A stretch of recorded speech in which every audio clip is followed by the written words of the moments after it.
প্রিয় শিক্ষার্থীরা, আজকে তোমাদের সাথে তৎপুরুষ সমাস নিয়ে আলোচনা করব।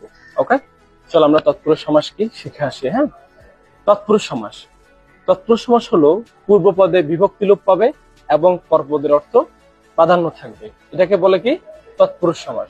যেমন ছেলে বোলানো, এটার যদি আমরা বেশ বাক্যে যাই তাহলে ছেলেকে ভোলানো, ছেলে বোলানো। হ্যাঁ, যেমন চা বাগান, এটা যদি আমরা বেশ বাক্যে যাই তাহলে হচ্ছে কি চায়ের বাগান সমান হচ্ছে চা বাগান। অর্থাৎ এখানে পূর্ব পদের বিভক্তিগুলো লোপ পাচ্ছে এবং পরপদের অর্থ কি থাকছে, প্রাধান্য থাকছে। ঠিক আছে।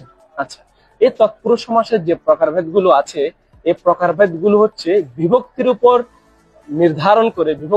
নির্ভর করে এই প্রকারভেদ গুলো করা হয়েছে। ঠিক আছে, এগুলো দ্বিতীয় বিভক্তি দিয়ে শুরু হয়। তাহলে আমরা যাই, তাহলে কিভাবে প্রকারভেদ গুলো হয় দেখে আসি। দ্বিতীয় তৎপুরুষ সমাস, তৃতীয় তৎপুরুষ সমাস, চতুর্থী তৎপুরুষ সমাস, পঞ্চমী তৎপুরুষ সমাস, ষষ্ঠী তৎপুরুষ সমাস।